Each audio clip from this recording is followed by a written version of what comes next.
الله وبركاته. إن الحمد لله نحمده ونستعينه ونستغفره ونعوذ بالله من شرور أنفسنا ومن سيئات أعمالنا. من يهده الله فلا مضل له ومن يضلل فلا هادي له، وأشهد أن لا إله إلا الله وحده لا شريك له، وأشهد أن محمدا عبده ورسوله. يا أيها الذين آمنوا اتقوا الله حق تقاته ولا تموتن إلا وأنتم مسلمون. يا أيها الناس اتقوا ربكم الذي خلقكم من نفس واحدة وخلق منها زوجها وبث منهما رجالا كثيرا ونساء، واتقوا الله الذي تساءلون به والأرحام إن الله كان عليكم رقيبا. يا أيها الذين آمنوا اتقوا الله وقولوا قولا سديدا يصلح لكم أعمالكم ويغفر لكم ذنوبكم، ومن يطع الله ورسوله فقد فاز فوزا عظيما. أما بعد، فإن خير الحديث كتاب الله، وخير الهدي هدي محمد صلى الله عليه وسلم، وشر الأمور محدثاتها، وكل محدثة بدعة، وكل بدعة ضلالة، وكل ضلالة في النار. أعوذ بالله من الشيطان الرجيم. بسم الله الرحمن الرحيم.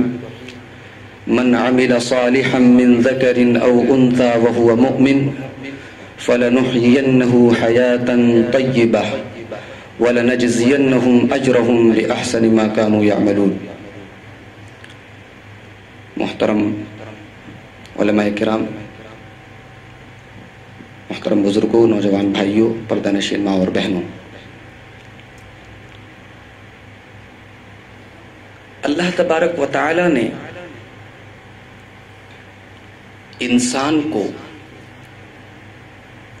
جنس کے اعتبار سے دو کیٹیگریز میں بانٹا ہے.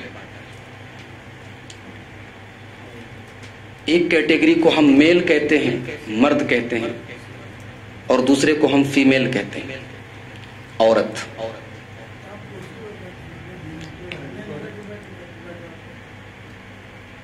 اور یہ جو تقسیم ہے مرد اور عورت کی، اس کی شروعات اس کائنات کے سب سے پہلے انسان سے. حضرت آدم علیہ السلام کو اللہ نے بنایا اور اس کے بعد ان سے ان کا جوڑا بنایا. یا ایھا الناس اتقوا ربکم الذی خلقکم من نفس واحدہ. پہلے اللہ نے ہم سب کو ایک نفس سے پیدا کیا، یعنی آدم سے، اور پھر آدم سے ان کا جوڑا یعنی حضرت حوا کو بنایا. تو یہ جو نظام ہے اللہ کا کہ یہ دنیا صرف مرد سے نہیں چل سکتی، یا یہ دنیا صرف عورت سے نہیں چل سکتی، یہ دنیا مرد اور عورت دونوں سے چلے. اسی لیے اسلام جو دین فطرت ہے،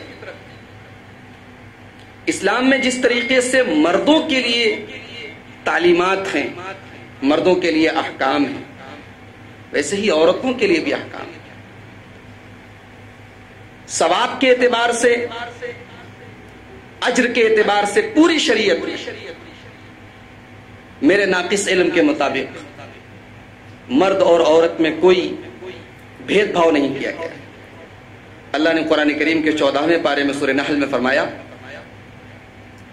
من عمل صالحا من ذکر او انثى وهو مؤمن فلنحيينه حياة طيبة ولنجزينهم اجرهم باحسن ما كانوا يعملون.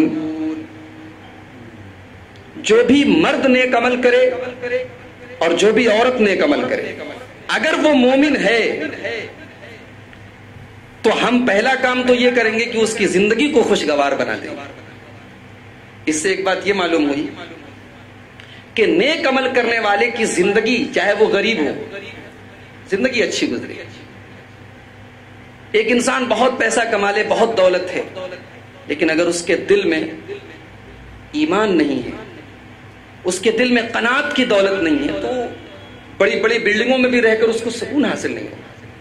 اور ایک انسان کے دل میں ایمان ہے، اس کے اعمال نیک ہیں، تو وہ غریب ہو، جھوپڑی میں رہتا ہو، لیکن سکون سے زندگی گزارتا ہے۔ تو اللہ نے فرمایا مرد ہو چاہے عورت ہو، اگر ایمان والا ہے اور نیک عمل کرنے والا ہے تو زندگی اچھی گزرے گی۔ اور دوسرا کام کیا ہوگا؟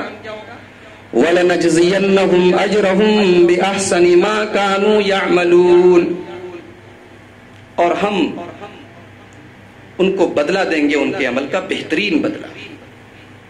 اسی لیے ہمارے اسلام میں مردوں اور عورتوں کے لیے جو بھی عبادتیں ہیں ثواب برابر ہے۔ یہ الگ بات ہے کہ عورتوں کی فطرت کا لحاظ کرتے ہوئے ان کو کچھ چھوٹ دی گئی، لیکن ایسا نہیں ہے کہ مرد روزہ رکھے تو مرد کو زیادہ ثواب ملے، عورت روزہ رکھے تو کم ثواب ملے، یا عورت روزہ رکھے ثواب اس کے شوہر کو ملے۔ یہ کانسیپٹ اسلام میں نہیں، یہ دوسرے مذاہب میں ہے۔ عورت روزہ رہ رہی ہے، عمر بڑھ رہی ہے اس کے پتی، اسلام میں ایسا نہیں۔ آپ کو آپ کے روزے کا ثواب ملے گا، آپ کی بیوی کو اس کے روزے کا ثواب ملے گا۔ تو میں یہ بات اس لیے کہہ رہا ہوں کہ آج ہمارے معاشرے میں جتنی تقریریں ہو رہی ہیں یا دعوتی کام ہو رہے ہیں وہ مردوں کو فوکس کر کے ہو رہے ہیں، خاص طور سے ہمارے بنارس میں اور ہمارے علاقوں میں۔ آپ سوچئے جمعہ کے خطبوں میں کتنی عورتیں جاتی ہیں، کتنی مسجدوں میں عورتوں کا انتظام ہے، جلسے جلوس میں کتنی عورتیں جاتی ہیں۔ دین کو خراب کرنے والی ہر چیز میں ہم اپنی بیوی کو شامل کرتے ہیں۔ ٹی وی دیکھیں گے تو ساتھ میں بیٹھ کے دیکھیں گے، فلم دیکھنے جائیں گے تو ساتھ میں لے کر جائیں گے، گھومنے جائیں گے تو ساتھ میں لے کر جائیں گے، اور نیکی اکیلے کمائیں گے۔ جنت میں ہم اکیلے جائیں گے، قرآن و حدیث کی باتیں اکیلے سنیں گے۔ کیا شریعت نے ایسا کوئی کانسیپٹ رکھا ہے؟ امام بخاری رحمۃ اللہ علیہ نے صحیح بخاری میں کتاب العلم میں ایک باب قائم کیا ہے کہ امام کو چاہیے کہ عورتوں کے لیے الگ سے ایک دن متعین کرے تعلیم کے لیے۔ اس میں ایک حدیث لائے امام بخاری کہ ایک مرتبہ اللہ کے نبی صلی اللہ علیہ وسلم کے پاس کچھ عورتیں آئیں، یا رسول اللہ غلبنا علیک الرجال، آپ کی باتیں تو مرد لوگ سنتے ہیں، ہمیں تو کچھ ملتا ہی نہیں۔ آپ کی تقریریں، آپ کے مواعظ، آپ کی نصیحتیں سب مردوں کے لیے ہوتی ہیں، ہمارے لیے تو کچھ نہیں ہے۔ تو حدیث کے الفاظ ہیں، اللہ کے نبی نے عورتوں کے لیے ایک دن طے کیا، باقاعدہ ہفتے میں ایک اسپیشل دن طے کیا کہ آج صرف عورتوں کے بارے میں بات ہے، اور اس میں آپ عورتوں کو سمجھاتے، انہیں قرآن و حدیث کی باتیں بتاتے۔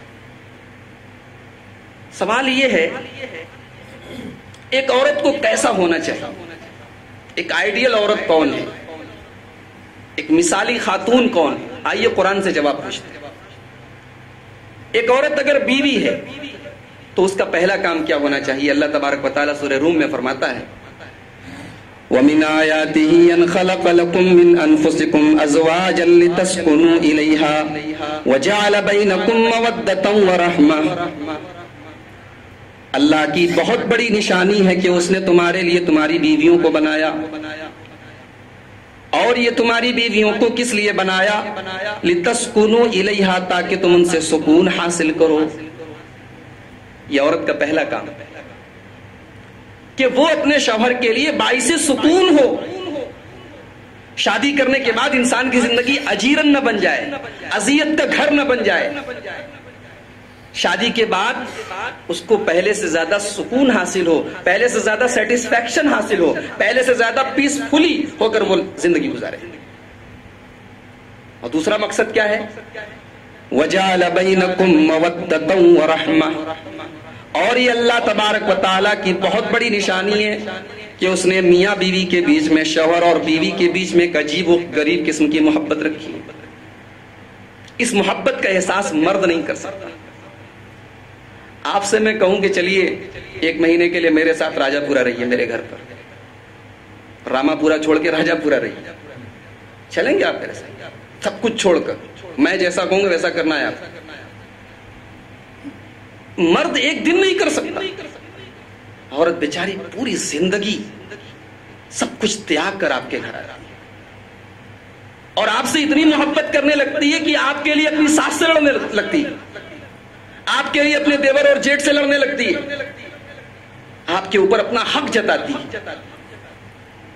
آج ایک صاحب نے واٹس ایپ پر ایک بڑا پیارا میسج بھیجا، کہا کہ شادی کے بعد بیوی بھی حق جتا رہی ہے، ماں بھی حق جتا رہی ہے، ہم تو کشمیر ہو گئے۔ صحیح بات ہے، بیوی حق جتاتی ہے اور اس کا حق ہے تو شریعت نے حق دیا ہے.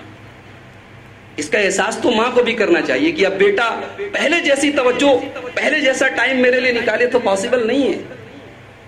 اب اس کے پاس اب ایک ساس کو بھی یہ چاہیے کہ وہ اپنی بہو کے تئیں یہ محسوس کرے کہ نہیں، بیٹے کا بھی حق ہے، بیٹا اس کو ٹائم دے رہا ہے تو حق ہے.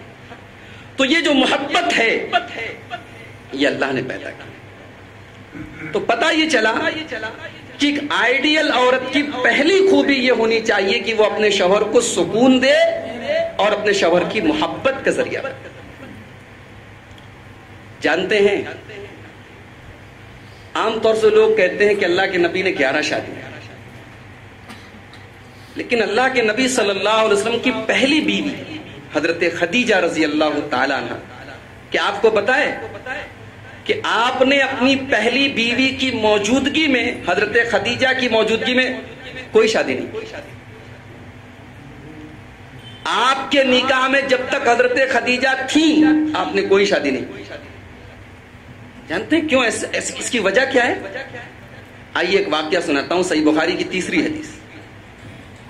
اللہ کے نبی کے اوپر جب پہلی بار قرآن کریم کی وحی نازل ہوئی، آپ غار حرا میں تھے. آپ کی عادت تھی، نبوت کے پہلے آپ اکثر غار حرا میں چلے جایا کرتے. ابھی اللہ نے آپ کو نبی نہیں بنایا ہے، لیکن آپ اللہ سے لو لگاتے تھے. وہاں اپنے طور پر آپ اللہ کو یاد کرتے. کانا یتحنس، حدیث میں تحنس کا لفظ آیا ہے. آپ اللہ کو یاد کرتے تھے. ایک دن آپ بیٹھے تھے، فرشتہ آیا، حضرت جبریل علیہ السلام آئے، آپ کو زور سے دبوچا، اقرا، پڑھو. اللہ کے نبی نے جواب دیا، ما انا بقاری، پڑھ نہیں سکتا. فرشتے نے پھر دبایا، اقرا، پڑھو. آپ نے پھر کہا، ما انا بقاری، میں پڑھ نہیں سکتا. تیسری بار فرشتے نے اور زور سے دبوچا اور کہا، اقرا بسم ربک الذی خلق، خلق الانسان من علق، اقرا وربک الاکرم الذی علم بالقلم، علم الانسان ما لم یعلم. یہ قرآن کریم کی پہلی 5 آیتیں جو ہمارے نبی پر اتری. اللہ نے آپ کو اپنا آخری نبی بنایا. آپ کے اوپر رسالت کی زبردست ذمہ داری ڈالی. یہ ذمہ داری آپ نے محسوس کی اور آپ کے ماتھے پر پسینہ آ گیا، آپ کانپنے لگے. آپ گھر آئے، آپ نے حضرت خدیجہ سے کہا، زملونی زملونی، اے خدیجہ مجھے چادر اڑاؤ، مجھے کمبل اڑاؤ. ایک وفادار بیوی فوراً دوڑی. یہ نہیں پوچھا کہ کیوں، شوہر مانگ رہا ہے کمبل، حضرت خدیجہ فوراً کمبل لائے اڑایا. کیا بات ہے یا رسول اللہ، کیا بات ہے اے میرے شوہر، اے میرے سرتاج. آپ نے پوری بات بتائی کہ خدیجہ آج ایسا ایسا میرے ساتھ. بخاری کے الفاظ ہیں، خشیت علی نفسی، اے خدیجہ مجھے یہ ڈر ہے کہیں میں مر نہ جاؤں، مجھے اپنی موت کا ڈر ہے. اب دیکھیے ایک بیوی کو کیسا ہونا چاہیے. شوہر گھبرایا ہے، شوہر کانپ رہا ہے، شوہر اپنی جان کا ڈر محسوس کر رہا ہے. اتنی بڑی ذمہ داری اللہ نے میرے اوپر ڈالی.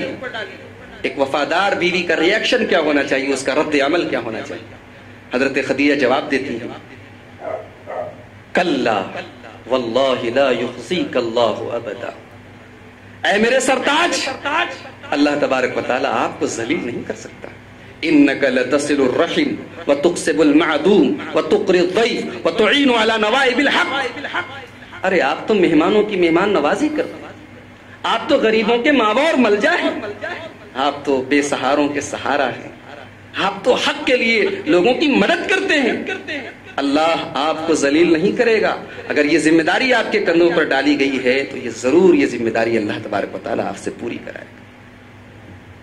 حضرت خدیجہ کی الفاظ تھے گویا برف کی سل تھی جو جناب محمد رسول اللہ صلی اللہ علیہ وسلم کے سینے پر پڑ گئی. آپ کو ایک سکون حاصل ہو گیا اور آپ تیار ہو گئے منصب رسالت کا یہ بوجھ اٹھانے کے لیے. میری عزیز ماں اور بہنوں، اگر میری آواز آپ تک پہنچ رہی ہے، حضرت خدیجہ کا یہ کردار دیکھیے، کس طریقے سے انہوں نے اللہ کے نبی کو ان لمحات میں جبکہ ضرورت تھی، ایک بیوی اگر چاہے تو اپنے شوہر کے تمام درد و غم کو سکون اور راحت میں تبدیل کر سکتی ہے. اس کے اندر یہ کوالٹی ہوتی ہے. یہی خدیجہ رضی اللہ تعالی عنہا ان کا یہ مقام ہے. بخاری شریف کی حدیث ہے, حضرت جبریل علیہ السلام آ کر اللہ کے نبی سے کہتے ہیں ہاذہ خدیجہ, اے اللہ کے نبی ابھی حضرت خدیجہ آپ کے پاس آئیں گی, ایک برتن میں پانی لے کر یا سالن لے کر یا کھانا لے کر آئیں گی. اے اللہ کے نبی جب حضرت خدیجہ آ جائیں تو اپنے رب کا سلام ان کو پڑھ کے سنا دیجیے, اللہ تبارک و تعالیٰ کا سلام پڑھ کے سنا دیجئے اور ان کو بشارت دے دیجئے. ان کو جنت میں ایک موتیوں کا محل دیا جائے گا اور اس محل میں کوئی شور شرابہ من غیر صخب ولا نصب, اس محل میں نہ تو کوئی تھکاوٹ ہوگی نہ شور شرابہ ہوگا. یہ ہے ایک آئیڈیل خاتون. حضرت ہاجرہ کا نام سنایا آپ نے؟ حضرت ابراہیم علیہ السلام کی زوجہ محترمہ ہے, حضرت اسماعیل کی والدہ ہے. بڑی مدتوں کے بعد اور بڑی دعاؤں کے بعد اللہ نے بڑھاپے میں حضرت ابراہیم علیہ السلام کو اسماعیل عطا فرمایا. جب اسماعیل پیدا ہوئے تو اللہ نے حضرت ابراہیم کو حکم دیا کہ جاؤ اپنے اس نوزائیدہ بچے کو اور اس کی والدہ کو ایک بیاب و گیا سرزمین پر چھوڑ کر آ. حضرت ابراہیم علیہ السلام اپنی زوجہ محترمہ حضرت ہاجرہ کو اور اپنے لخت جگر حضرت اسماعیل کو لے کر پہنچے جہاں پر آج حجاج کرام 24 گھنٹے طواف کرتے ہیں, جہاں اللہ کا مقدس گھر ہے, اسی سرزمین پر پہنچے. اس وقت وہاں پر پانی تو چھوڑو, اللہ نے قرآن میں فرمایا بواد غیر ذی زرع, وہ جگہ تو ایسی تھی کہ وہاں گیہوں کا اناج کا ایک دانہ بھی نہیں تھا. وہاں پر حضرت ابراہیم نے اپنے بال بچے کو چھوڑ دیا اور پلٹ کے جانے لگے. حضرت خدیجہ حضرت ہاجرہ جب یہ محسوس کرتی ہیں کہ میرے شوہر مجھ کو چھوڑ کر جا رہے ہیں, کہتی ہیں الی من تکلنا, اے ہمارے شوہر ہمیں آپ کس کے سہارے چھوڑ کر جا رہے ہیں؟ دور دور تک کوئی انسان نظر نہیں آ رہا ہے, تھوڑا سا پانی ہے, چند کھجوریں, کتنی دیر تک میں اپنی اور اپنے بچے کی حفاظت کر پاؤں گی؟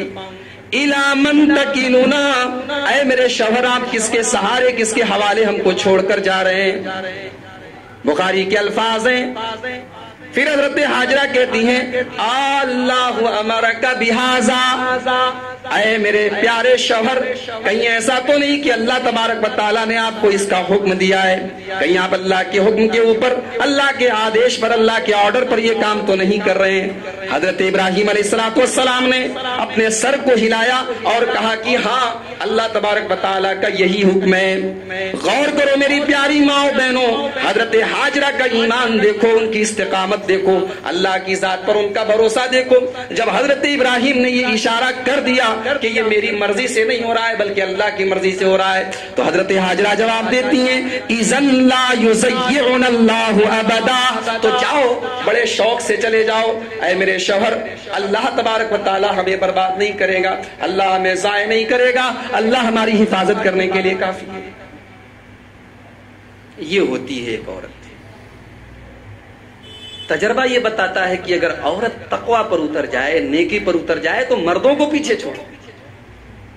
تجربہ یہ بتاتا ہے, پریکٹیکل بات ہے. رمضان میں جتنا قرآن ہمارے یہاں مرد حضرات نہیں پڑھتے اس سے زیادہ عورتیں پڑھتی ہیں کہ نہیں پڑھتی؟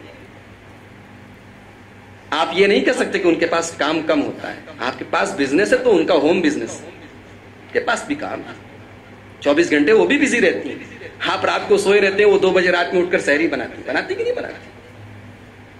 آپ ظہر بعد آرام فرما رہے ہوتے ہیں, وہ آپ کے لیے افطاری کا انتظام کر رہی ہوتی ہے.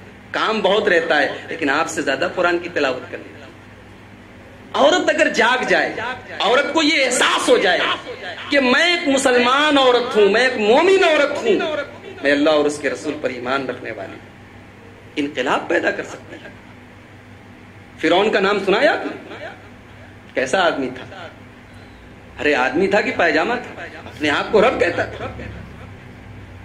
فرعون کی بیوی حضرت آسیہ رضی اللہ تعالیٰ عنہ, ان کے نام کے ساتھ میں رضی اللہ تعالیٰ عنہ لگا رہا ہوں, جانتے کیوں؟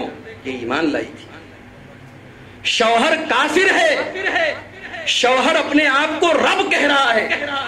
شوہر اتنا بڑا ظالم ہے کہ حضرت موسیٰ علیہ السلام کے بارے میں جب اس کی قوم کے جادوگروں نے اور قوم کے کاہنوں نے بتایا کہ تمہاری قوم میں ایک آدمی پیدا ہوگا جو تمہیں قتل کرے گا، تو پوری قوم کے بچوں کو مروایا کہ نہیں مروایا؟ اتنا بڑا ظالم تھا. لیکن اللہ کی قدرت دیکھو کہ اس کی بیوی ایمان لے آئی. حضرت موسیٰ علیہ السلام اس کی بیوی توحید پر قائم ہو گئی. اسی لیے قرآن کریم میں اللہ تبارک و تعالیٰ نے فرعون کی بیوی کا ذکر کرتے ہوئے اسے ہم سب کے لیے، ہمارے لیے، ہم مردوں کے لیے بھی فرعون کی بیوی کو آئیڈیل بنایا. فرمایا وَضَرَبَ اللَّهُ مَثَلًا لِّلَّذِينَ آمَنُوا امْرَأَتَ فِرْعَوْنَ إِذْ قَالَتْ رَبِّ ابْنِ لِي عِندَكَ بَيْتًا فِي الْجَنَّةِ وَنَجِّنِي مِن فِرْعَوْنَ وَعَمَلِهِ وَنَجِّنِي مِنَ الْقَوْمِ الظَّالِمِينَ. اے ایمان والے، تمہارے لیے ایک نمونہ ہے فرعون کی بیوی. یہ وہی فرعون کی بیوی ہے جس نے اپنے رب کی بارگاہ میں دعا کی تھی، اے میرے رب، میرے لیے جنت میں ایک گھر تعمیر فرما. اور صرف یہی نہیں کہا کہ جنت میں گھر تعمیر فرما، رب ابن لی عندک، اے اللہ مجھے اپنے پاس ایک گھر بنا کے دے، مجھے تیرے پاس گھر چاہیے، اے اللہ مجھے تیرا قرب چاہیے، اور اے اللہ مجھے فرعون سے اور اس کے عمل سے نجات دے. اسی لیے اللہ کے نبی صلی اللہ علیہ وسلم ایک حدیث میں فرماتے ہیں کمل من الرجال کثیر ولم یکمل من النساء الا آسیۃ امرأۃ فرعون ومریم بنت عمران.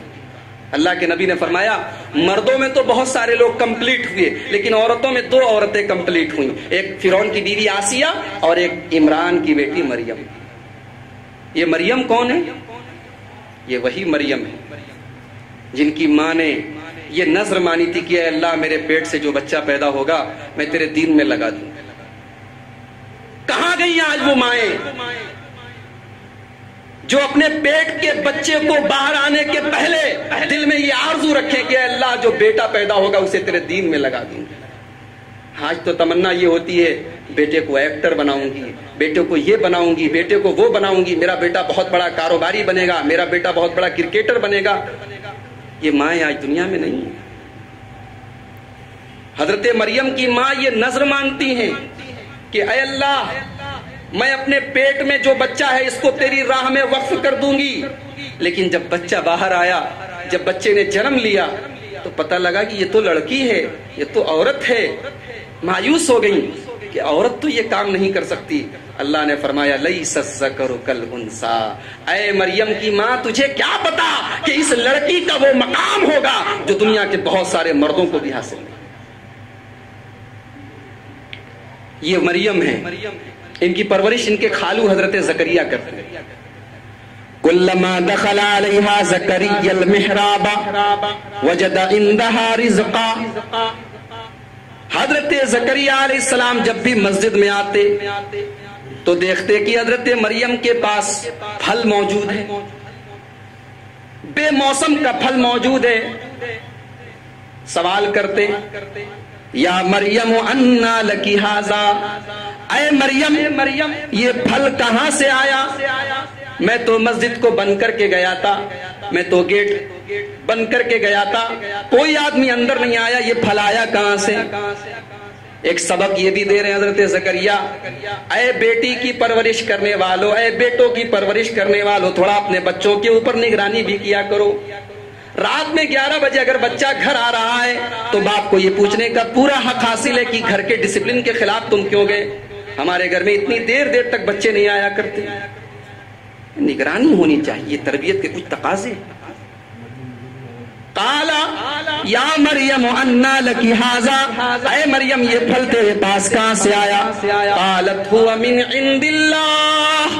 حضرت مریم جواب دیتی ہیں یہ پھل اللہ کی طرف سے آیا، یہ روزی اللہ نے دی ہے. بہت سے لوگ بولتے ہیں اہل حدیث لوگ کرامت نہیں مانتے. یہ کرامت نہیں ہے. کرامت بولتے کس کو؟ اللہ کے نبیوں سے جو چیزیں عجیب و غریب چیزیں صادر ہوتی ہیں اس کو معجزہ بولتے ہیں، اور نبیوں کو چھوڑ کے دوسروں سے جو صادر ہوتی ہیں اللہ کے ولیوں سے، نیک لوگوں سے صادر، اسی کو تو کرامت بولتے ہیں. یہ حضرت مریم کی کرامت نہیں ہے. اس سے بڑی کیا کرامت لیں گے آپ؟ اہل حدیث الحمدللہ معجزات اور کرامات دونوں کو مانتے ہیں، لیکن ہاں کرامات ثابت ہونی چاہیے، قرآن سے ثابت ہے، مانتے ہیں۔ اب جو پھل دیکھا تو حضرت زکریا کے دل میں یہ خیال آیا کہ یا اللہ، اگر میری اس بھتیجی کے پاس اگر بے موسم کا پھل آ سکتا ہے تو مجھ بوڑھے کو تو اولاد کیوں نہیں دے سکتا؟ ہنالک دعا زکریا ربہ رب حب لی من لدنک ذریۃ طیبۃ انک سمیع الدعاء۔ جب حضرت زکریا نے حضرت مریم کا یہ جملہ سنا کہ یہ پھل اللہ کی طرف سے آیا ہے، فوراً ان کے دل میں یہ خیال آیا اور انہوں نے فوراً دعا کے لیے ہاتھ اٹھایا، اے اللہ تو مجھے پاک اولاد عطا فرما، تو سب کی دعا کو سنتا ہے، میری بھی دعا کو سن لے۔ بڑھاپے میں اللہ نے حضرت زکریا کو یحییٰ علیہ السلام کی شکل میں بیٹا عطا فرمایا۔ تو یہ ہوتی ہے ایک آئیڈیل عورت۔ نسائی شریف کی حدیث ہے، حضرت ابو ہریرہ روایت کرتے ہیں، اللہ کے نبی صلی اللہ علیہ وسلم سے سوال کیا گیا، ای النساء خیر، اے اللہ کے نبی who is the best woman، بہترین عورت کون ہے، بہترین خاتون کون ہے؟ آپ نے 3 کوالٹی بتائی، التی تسرہ اذا نظر وتطیعہ اذا امر ولا تخالفہ فی نفسہا ومالہ بما یکرہ۔ بہترین عورت وہ ہے کہ شوہر حکم دے تو مانے، شوہر حکم دے، شوہر کوئی بات کہے تو مانے، اور دوسرا کام کیا کرے؟ شوہر دیکھے تو خوش ہو جائے۔ معاف کیجیے، آج یہ چیزیں ہمارے گھروں میں نہیں۔ آج ہماری مائیں بہنیں ایک ایسا ماحول بن چکا ہے کہ گھر میں بیچارہ شوہر آتا ہے تو اس کو وہی مسالے کی بدبو، وہی کھانے پکانے کی بدبو، وہی گھر کے پرانے کپڑے اور وہی روزمرہ کی حالت، اور کہیں شادی میں جانا ہو گیا، کہیں کسی تقریب میں جانا ہو گیا تو مت پوچھیے کتنا میک اپ ہو رہا ہے۔ آپ کے میک اپ کا اصل حقدار آپ کا وہ بیچارہ شوہر ہے جس نے آپ کے ساتھ شادی کی ہے، جس کے ساتھ آپ نے شادی کی۔ التی تسرہ اذا نظر، آپ کی یہ ذمہ داری ہے، آپ اپنے آپ کو ایسا بنا کر رکھیے کہ شوہر آپ کو دیکھے تو خوش ہو جائے۔ ولا تخالفہ فی نفسہا ومالہا بما یکرہ، اور عورت کی تیسری ذمہ داری یہ ہے کہ اپنے شوہر کے مال کو بے دردی سے خرچ نہ کرے۔ شوہر بیچارہ محنت کرتا ہے، کما کے لاتا ہے، اس مال کو اپنا مال سمجھے، اس کی تڑپ کو محسوس کرے، اس مال کو بے دردی سے خرچ نہ کرے، اور اپنے بارے میں کوئی ایسا کام نہ کرے جو شوہر کو ناپسند۔ شوہر نے اگر کہہ دیا کہ فلاں جگہ نہیں جانا ہے تو نہیں جانا ہے، ارے شوہر بول دے مائکے نہیں جانا تو مائکے نہیں جانا۔ ایک بہت بڑے اللہ والے گزرے ہیں، قاضی شریح، حضرت علی کے زمانے میں یہ قاضی تھے، بہت اللہ کے ولی بھی تھے۔ ایک مرتبہ ان کے پاس حضرت امام شعبی رحمۃ اللہ علیہ جو بہت بڑے تابعی ہیں وہ آئے، ایسے ہی حال چال پوچھا کہ بھائی کیسی زندگی گزر رہی ہے، فیملی کیسی رہ رہی ہے۔ تو حضرت قاضی شریح نے کہا کہ کیا بتاؤں، مجھے تو اللہ نے ایسی بیوی دی ہے کہ 20 سال شادی کو ہو گئے، آج تک ایک شکایت نہیں ملی۔ بولے ارے 20 سال شادی کے ہو گئے اور آج تک ایک بھی شکایت نہیں ہوئی؟ کہا کہ تم شکایت کی بات کرتے ہو۔ شادی کی پہلی رات جب میں اپنی بیوی کے پاس گیا تو اس نے سب سے پہلے مجھے سلام کیا، اور سلام کرنے کے بعد اس نے خطبہ پڑھا، اللہ کی حمد و ثنا بیان کی، اللہ کے نبی پر درود بھیجا۔ اس کے بعد کہا کہ نہ تو آپ کو رشتوں کی کمی تھی نہ مجھے رشتوں کی کمی تھی، یہ تو اللہ کو شادی کرانا تھا کہ اللہ نے مجھے آپ سے ملا دیا۔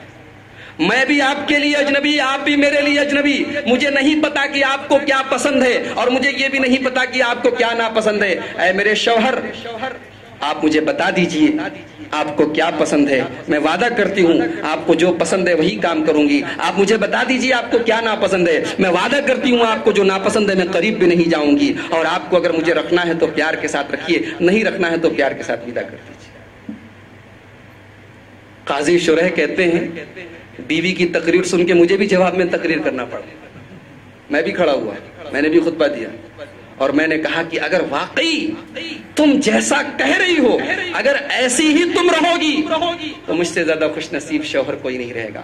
پھر میں نے لسٹ بتائی کہ مجھے کیا کیا پسند ہے, پھر میں نے لسٹ بتائی مجھے کیا کیا ناپسند ہے, کون کون سے رشتہ داروں کے گھر اپنی بیوی کا جانا مجھے ناپسند ہے اور کن کن رشتہ داروں کے ہاں جانا پسند ہے, میں نے سب بتا دیا. پھر بیوی بولی کہ میرے گھر کے لوگ مجھ سے ملنے کے لیے آ سکتے ہیں یا نہیں, میرے مائکے کے لوگ مجھ سے ملنے کے لیے آ سکتے ہیں کہ نہیں. تو قاضی شرح بولے مجھے یہ پسند نہیں ہے کہ میرے سسرال والے زیادہ ہیں. بولے وہ دن ہے اور آج کا دن ہے, 20 سال ہو گئے, شاید 1-2 بار نوک جھوک ہوئی ہو اور اس میں بھی غور کروں گا تو میری غلطی نکلے گی. یہ ہے بیوی. ایسی بیوی تو آج کل ٹارچ لے کر کھوجنا پڑے گا, نہیں ملتی. یہ اللہ کے نبی بتا رہے بہترین عورت وہ ہے جس کے اندر یہ 3 خوبیاں پائی جائیں. اچھا, مردوں کو جنت میں جانا ہو تو کتنا پاپڑ بیلنا پڑتا ہے, عورت کو جنت میں جانا ہو تو کیا کام کرنا پڑے گا. آئیے ایک حدیث پڑھتا ہوں, مسند احمد کی حدیث ہے. اللہ کے نبی فرماتے ہیں عورت 4 کام کر لے جنتی. اذا صلت المرأة خمسها وصامت شهرها وحفظت فرجها واطاعت زوجها دخلت من اي ابواب الجنة شاءت. اللہ کے نبی فرما رہے ہیں جو عورت 5 ٹائم کی نماز پڑھے, رمضان کے روزے رکھے, اپنی آبرو کی حفاظت کرے, اپنے شوہر کی اطاعت کرے, ایسی عورت جنت کے جس دروازے سے چاہے جنت میں جا سکتی ہے. میری پیاری ماؤں بہنوں, ایک جنتی عورت بننا ہے تو یہ 4 کام اپناؤ. آج ہماری بہت سی مائیں بہنیں نماز نہیں پڑھتی. نماز تو خیر ہمارے مرد حضرات بھی نہیں پڑھتے, کوئی ایسا تھوڑی ہے کہ ان کے لیے ضروری ہے ہمارے لیے ضروری ہے. نماز مرد کے لیے بھی ضروری ہے, عورت کے لیے بھی ضروری ہے. آج آدمی نماز نہ پڑھنے کا کیا بہانہ کر سکتا ہے زیادہ سے زیادہ. مرد یہ بہانہ کرے گا کہ صاحب مجھے کام بہت ہے, میرے گھر پہ یہ کام ہے, میرے گھر پہ وہ کام ہے, مجھے فرصت نہیں ملتی. اللہ تبارک و تعالیٰ نے سورہ طٰہٰ میں نماز کا جہاں حکم دیا وہاں ایک عجیب بات بتائی. بڑے غور سے سنیے گا, نماز کا ذکر ہو رہا ہے اور اللہ وہاں پر ایک بڑی عجیب بات کہہ رہا ہے. سنیے سورہ طٰہٰ کی آیت, وَأْمُرْ أَهْلَكَ بِالصَّلَاةِ وَاصْطَبِرْ عَلَيْهَا. اپنے گھر والوں کو نماز کا حکم دو اور خود بھی نماز کے اوپر جمے رہو. لا نسألك رزقا, ہم تم سے روزی نہیں مانگتے. نحن نرزقك والعاقبۃ للتقوى, ہم تو خود تم کو روزی دیتے ہیں. سوال یہ پیدا ہوتا ہے کہ ذکر نماز کا چل رہا تھا, اللہ نے روزی کا ذکر کیوں کیا؟ شاید اللہ تبارک و تعالیٰ یہ اشارہ کرنا چاہتا ہے کہ بہت سارے لوگ اپنے روزی روٹی کے چکر میں نماز چھوڑ دیں گے, روزی روٹی کے لیے, کاروبار کے لیے, اپنے کاروباری مصروفیات کے لیے نماز کی قربانی دے دیں گے, نماز چھوڑنے لگیں گے. تو اللہ فرما رہا ہے میرے بندو تم نماز کی پابندی کرو, تم نماز کی پابندی کرو, ہم تمہارے کاروبار کا نقصان نہیں کریں گے. ارے ہم تو خود تم کو روزی دیتے ہیں, ہمیں تمہاری روزی میں سے کچھ نہیں چاہیے. کتنی ہماری دکان بند ہو جائے. کیا دنیا میں کاروبار کرنے والے لوگ نماز نہیں پڑھتے؟ ہماری مائیں بہنیں کہتی ہیں ہمارے پاس بہت کام ہے. کیا آپ کے پاس حضرت فاطمہ سے بھی زیادہ کام ہے؟ آپ کو چائے بنانی ہو, گیس کے چولہے کا ناپ گھمائیے, چائے تیار. اور وہاں کھانا بنانا ہو تو لکڑی جلاؤ, تو پھونکو, تو یہ کرو, تو وہ کرو, تب تو کھانا بنتا تھا. آپ کو بنا بنایا ریڈی میڈ آٹا مل رہا ہے, وہاں چکی میں حضرت فاطمہ جنت کی عورتوں کی سردار, میرے پیارے نبی کی لختے جگر اپنے ہاتھوں سے چکی چلا رہی ہیں. اور امام بخاری باب قائم کرتے ہیں عورت بھی گھر کے کام کرے. امیر ہے تو کیا, دولت مند ہے تو کیا, مردوں کو چاہیے کہ گھر کے کام سارے ملازمات اور نوکرانیوں پر نہ چھوڑ دیں, کچھ گھریلو کام عورتوں سے کرائیں. بخاری کی روایت حضرت فاطمہ کہتی ہیں, حضرت علی کہتے ہیں کہ حضرت فاطمہ آٹا پیستی تھی, چکی چلاتی تھی اور ان کے ہاتھوں پہ نشان پڑ جاتے تھے.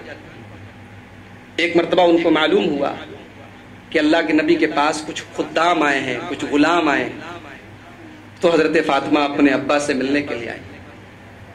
ملاقات نہیں ہوئی, فلم تصادف, اللہ کے رسول سے ملاقات نہیں ہوئی, حضرت فاطمہ سے ملاقات ہوئی.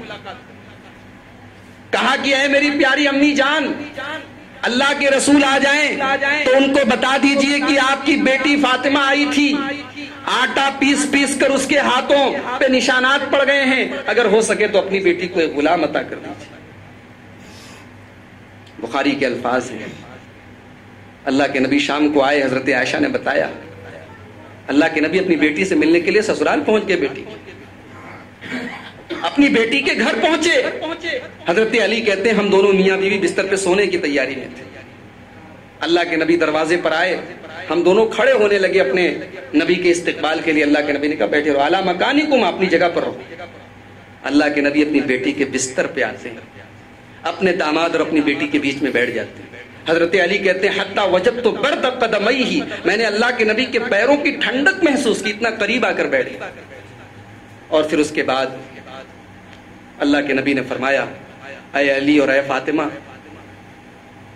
ابھی اتنی استطاعت نہیں ہے میرے پاس کہ میں تمہیں غلام عطا کر سکوں، ابھی مدینہ میں ضرورت مند بہت ہیں، حاجت مند بہت ہیں، ابھی میں تم کو غلام نہیں دے سکتا، لیکن میں تم کو غلام اور خادم سے بہتر ایک چیز دے رہا ہوں۔ اذا اویتما الی فراشکما، اے میری بیٹی اور میرے داماد، جب تم اپنے بستر پہ جایا کرو، فسبحا ثلاثا وثلاثین واحمدا ثلاثا وثلاثین وکبرا اربعا وثلاثین، تو 33 بار سبحان اللہ، 33 بار الحمدللہ اور 34 بار اللہ اکبر پڑھ لیا۔ فذالکما خیر لکما من خادم، یہ جو تسبیح تم پڑھ لو گی 33 بار سبحان اللہ، 33 بار الحمدللہ، 34 بار اللہ اکبر، یہ تمہارے لیے ایک خادم اور ایک نوکر سے بہتر ہے۔ یہ تھا میرے نبی کی تربیت کا انداز، اور یہ ہیں حضرت فاطمہ رضی اللہ تعالی۔ اللہ کے نبی کو جب غزوہ احد پر میں زخمی کیا گیا، آپ کے سر کے اوپر کافی زخم آئے تھے، اس زخم کو کس نے صاف کیا؟ ایک صحابی حضرت سہل بن سعد ساعدی کہتے ہیں میں بتاتا ہوں کس نے صاف کیا تھا۔ حضرت علی پانی ڈال رہے تھے اور حضرت فاطمہ اپنے ابا کے چہرے سے زخم کو صاف کر رہی تھی، اور زخم سے بار بار اللہ کے پیارے نبی کے زخم سے خون نکل رہا تھا۔ حضرت فاطمہ نے چٹائی کا ایک ٹکڑا لیا، اس کو جلایا اور جہاں پر زخم تھا وہ لگایا، تب جا کر خون بند۔ پتہ یہ چلا کہ مائیں بہنیں ان کو ایسی تربیت دینی چاہیے کہ کبھی بچے کو چوٹ آ جائے تو فرسٹ ایڈ باکس گھر میں ہونا چاہیے، وہ کچھ وقتی ٹریٹمنٹ بھی وہ کر سکے، ایسی تربیت اپنی عورتوں کو دینا چاہیے، اپنے گھر کی خواتین کو دینی چاہیے۔ ایک عورت اگر چاہے تو کیا نہیں کر سکتی، صبر کا پہاڑ ہوتی ہے یہ عورت۔ ایک واقعہ سناتا ہوں، ایک ایسی عورت کا واقعہ سناتا ہوں جس عورت کو اللہ کے نبی نے جنت میں دیکھا تھا۔ بخاری کی روایت، اللہ کے نبی کہتے ہیں رأیتنی فی الجنہ فاذا انا بالرمیصاء امرأۃ ابی طلحہ، میں جنت میں گیا اور میں نے جنت میں رمیصہ کو دیکھا۔ بچی پیدا ہو تو یہ نام رکھو، بہت پیارا نام ہے رمیصہ۔ کس کا نام ہے؟ یہ حضرت ابو طلحہ کی بیوی کا نام ہے جن کا نام ام سلیم تھا۔ اللہ کے نبی فرما رہے ہیں میں نے رمیصہ کو جنت میں دیکھا، اور میں نے جنت میں کسی کے پاؤں کی آواز سنی، دیکھا تو بلال تھے، اور میں نے جنت میں ایک محل دیکھا جس محل کے آنگن میں ایک خوبصورت لڑکی تھی۔ میں نے سوچا کہ محل میں داخل ہو جاؤں، میں نے پوچھا کس کا محل ہے؟ جواب دیا گیا عمر کا۔ جب نام سنا عمر کا تو میں اندر نہیں گیا، مجھے عمر کی غیرت یاد آ گئی۔ عمر کو قطعی پسند نہیں کہ عمر کے جو ہے گھر میں ان کی اجازت کے بغیر کوئی جائے، مجھے عمر کی غیرت یاد آ گئی۔ مجھے جب یہ معلوم ہوا کہ وہ محل حضرت عمر کا ہے تو میں اس میں نہیں گیا۔ اللہ کے نبی حدیث سنا رہے ہیں، حضرت عمر فاروق موجود ہیں، رونے لگتے ہیں، کہتے ہیں بے ابی و امی یا رسول اللہ، اے اللہ کے رسول میرے ماں باپ آپ کے اوپر قربان ہوں، علیک اغارو، میں آپ کے اوپر غیرت کروں گا۔ اے اللہ کے نبی میرا گھر آپ کا گھر تھا، آپ چلے جاتے مجھے کوئی افسوس نہ ہوتا۔ تو یہ کون خاتون ہے ابو طلحہ کی، یہ بیوی کون ہے جن کو اللہ کے نبی نے جنت میں دیکھا تھا؟ آئیے ان کا ایک واقعہ سناتا ہوں۔ ان کا ایک معصوم بچہ تھا، چھوٹا بچہ تھا، اور بچہ اتنا پیارا تھا، اس کا نام تھا ابو عمیر۔ اور اللہ کے نبی بھی کبھی کبھی ان کے گھر آتے تھے تو بچے کو کھلاتے تھے، بچے کے ساتھ تھوڑا سا دلچسپی کرتے تھے، تھوڑا دل بہلاتے تھے۔ بچے نے ایک چھوٹی سی چڑیا پالی تھی، جب وہ چڑیا مر گئی تو اللہ کے نبی کہے دیکھا بچہ ایک دم رو رہا ہے، بولے کیا بات ہے؟ پتہ لگا وہ بچے نے جو چڑیا پالی تھی وہ چڑیا مر گئی ہے. تو اللہ کے نبی نے فرمایا یا ابا عمیر ما فعل النغیر، اے ابو عمیر تمہاری چڑیا کہاں گئی؟ اللہ کے نبی بچوں کے ساتھ بھی مذاق کرتے تھے، بچوں کا دل بہلانے کے لیے. وہ بچہ مر گیا، اس بچے کا انتقال ہو گیا. اور اس وقت حضرت ابو طلحہ سفر میں گئے تھے. گھر آئے، حضرت ام سلیم نے سارے گھر والوں کو پہلے سے ہی ٹرینڈ کر دیا تھا کہ اس بچے کے مرنے کی خبر میں بتاؤں گی، اپنے شوہر کو کوئی نہیں بتائے. بچہ مر چکا ہے، لاش گھر میں رکھی ہے. شوہر آتا ہے، پہلے کھانا پروستی، سفر سے آیا کھانا دیتی. شوہر کھانا کھاتا ہے. اس کے بعد حدیث روایت کر رہے ہیں حضرت انس، اور مسلم کی کتاب و فضائل صحابہ کی روایت. حضرت انس کہتے ہیں فتصنعت له احسن ما تصنع. حضرت ام سلیم نے اپنے شوہر کے لیے میک اپ کیا، اتنا اچھا میک اپ کیا کہ اس سے بہترین میک اپ نہیں ہو سکتا. جتنا بہترین سج سکتی تھی اپنے آپ کو سجایا.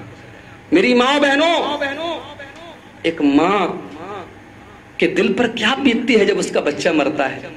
لیکن صبر کے اس عجیب و غریب ہمالیہ پہاڑ کو دیکھو، اس عورت کو دیکھو، اس کے کلیجے کو دیکھو کہ بیٹے کی لاش گھر میں موجود ہے، یہ شوہر کے لیے میک اپ کر رہی ہیں، یہ شوہر کے لیے سج رہی ہیں. دونوں میاں بیوی کی ملاقات ہوئی. پھر کہتی ہے اپنے شوہر سے ایک بات بتاؤ، اگر کچھ لوگ اپنی امانت کسی کے پاس رکھیں اور پھر وہ امانت واپس لے لیں تو برا ماننا چاہیے کیا؟ بولے کیوں برا مانیں گے بھائی، امانت تھی واپس لے لیا. سامان کسی کو ادھار دیا تھا لے لیا، عاریت دیا تھا لے لیا، تو وہ برا کیوں مانیں گے؟ بولے فاحتسب ابنک، آپ کا بیٹا بھی اللہ نے لے لیا. یہ ناراض ہو گئے، میرا بیٹا مر گیا اور تم مجھے ابھی بتا رہے ہو، اس حالت میں مجھے بتا رہی ہو، میں اس گندگی میں پڑ گیا اس کے بعد تم مجھے بتا رہی ہو. صبح ہوئی، جناب محمد رسول اللہ صلی اللہ علیہ وسلم کے پاس پہنچے. کہا یا رسول اللہ کل ایسا میرے ساتھ ہوا، میں سفر سے آیا، میرے بیٹے کی لاش گھر میں رکھی تھی اور میری بیوی نے اتنا بعد میں مجھے بتایا. اللہ کے نبی نے تعریف کی، کہا کہ بارک اللہ لکما فی غابر لیلتکما، جاؤ اللہ تعالیٰ تم دونوں کی رات کی ملاقات میں برکت دے. بعد میں حضرت ام سلیم حاملہ ہوئی. اللہ کے نبی ایک سفر میں تھے، صحابہ بھی ساتھ میں تھے، حضرت ام سلیم بھی ساتھ میں تھے. مدینہ پہنچے تو ان کو درد ذہ محسوس ہوا، پین آف لیبر، پیدائش کا ٹائم قریب آ گیا. اب اللہ کے نبی کو ایک دوسرے جہاد میں جانا تھا. دیکھیے کیسی سوسائٹی ہے، ایسی سوسائٹی ہمارے یہاں نہیں ہے، معاف کیجیے گا. ہم دین پر عمل کرتے ہیں لیکن دین ہمارے یہاں سیکنڈ نمبر پر ہے، دوسرے نمبر پر. ہمارے لیے پہلے دنیا ہے. بچے کی پیدائش کا ٹائم قریب آ گیا. حضرت ابو طلحہ ہاتھ اٹھا کے دعا کرتے ہیں، اللہ ایسا کیسے ہو سکتا ہے، میرا نبی جہاد پہ جا رہا ہے اور میں گھر میں رہوں گا. اے اللہ تو گواہ ہے، مجھے قطعی یہ پسند نہیں ہے کہ میرا نبی جہاد میں جائے اور میں ساتھ میں نہ جاؤں، لیکن اے اللہ تو جانتا ہے میری بیوی کو درد ذہ ہو رہا ہے، اس کے جو ہے ڈیلیوری کا ٹائم قریب آ گیا ہے. اے اللہ میری مجبوری ہے، میں ساتھ میں نہیں جا سکتا. لیکن بیوی دیکھیے کتنی ایمان والی تھی. تھوڑی دیر کے بعد بیوی کو جب ریلیف محسوس ہوا، انہوں نے کہا کہ ابو طلحہ آپ چلے جائیے، مجھے اب وہ درد محسوس نہیں ہو رہا ہے. حالانکہ ہمارے اور آپ کے معاشرے کی عورت رہتی تو کہتی خبردار، اگر ڈیلیوری کا ٹائم آ جائے، شوہر کو کہیں بزنس ٹور پہ جانا ہو، کوئی بہت ہی امپورٹنٹ ٹور پہ جانا ہو، فلائٹ کا ٹکٹ بناؤ، سب کچھ کینسل کرائے گا، ڈیلیوری کا ٹائم آ رہا ہے. لیکن یہاں معاملہ دین کا تھا، یہاں معاملہ نبی کے ساتھ جہاد پہ جانے کا تھا. تو بیوی بول رہی ہے اے ابو طلحہ مجھے اب تکلیف نہیں ہے، آپ چلے جائیے. ابو طلحہ چلے گئے. جب جہاد سے واپس آئے تب ڈیلیوری ہوئی اور بچہ پیدا ہوا.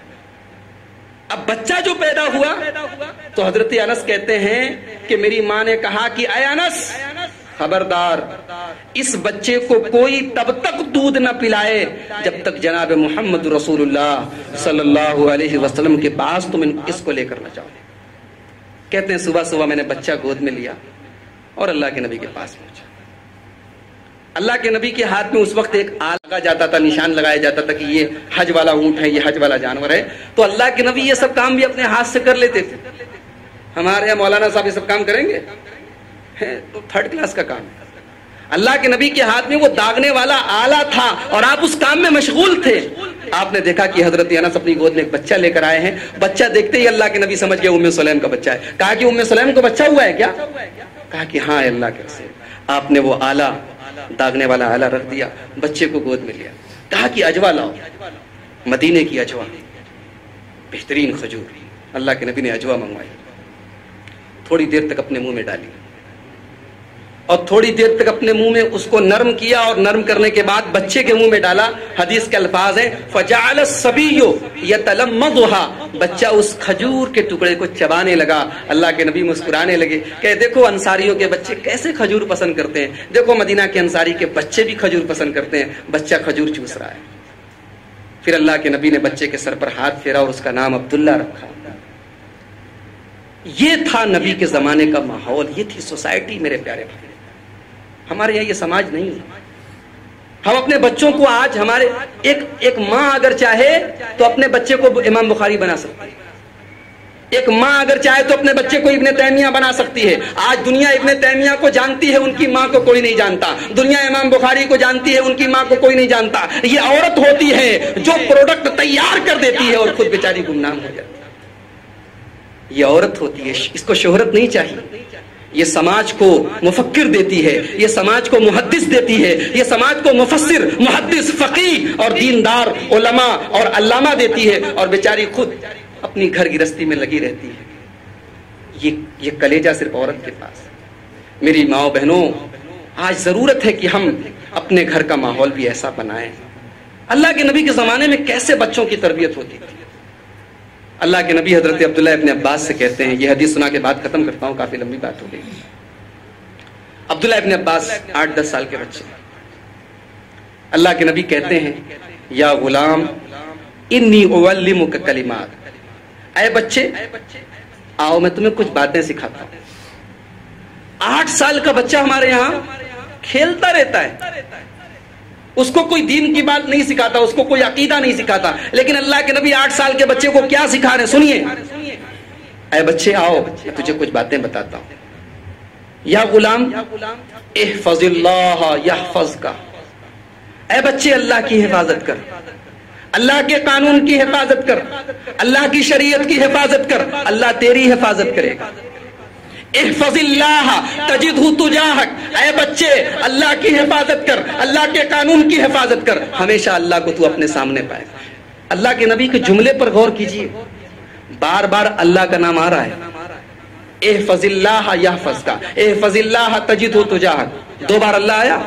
اب اس کے بعد کہتے ہیں اللہ کے نبی وَإِذَا سَأَلْتَ فَاسْأَلِ اللَّهِ وَإِذَا اسْتَعَنْتَ فَاسْتَعِنْ بِاللَّهِ, اے بچے جب بھی تجھے سوال کرنا ہو اللہ سے سوال کر, جب بھی تجھے مدد مانگنا ہو اللہ سے مدد مانگ.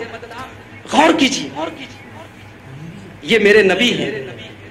میرے نبی کو پتا ہے کہ 8 سال کا بچہ, اس کی میموری بہت تیز ہوتی, بچوں کی میموری بہت تیز ہوتی, اسی لیے اللہ کے نبی بار بار اللہ کا نام لے رہے ہیں.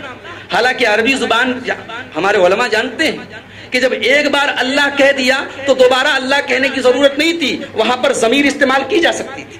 لیکن ہر بار اللہ اللہ اللہ, 8 سال کے بچے کے دل و دماغ میں بار بار اللہ کے نبی اللہ اللہ اللہ یہ فٹ کر رہے ہیں, یہ فیڈ کر رہے ہیں, یہ ڈال رہے ہیں. جو بچہ بچپن میں بار بار اللہ کا نام سنے گا وہ بڑا ہو جائے گا اللہ کو بھول نہیں سکتا.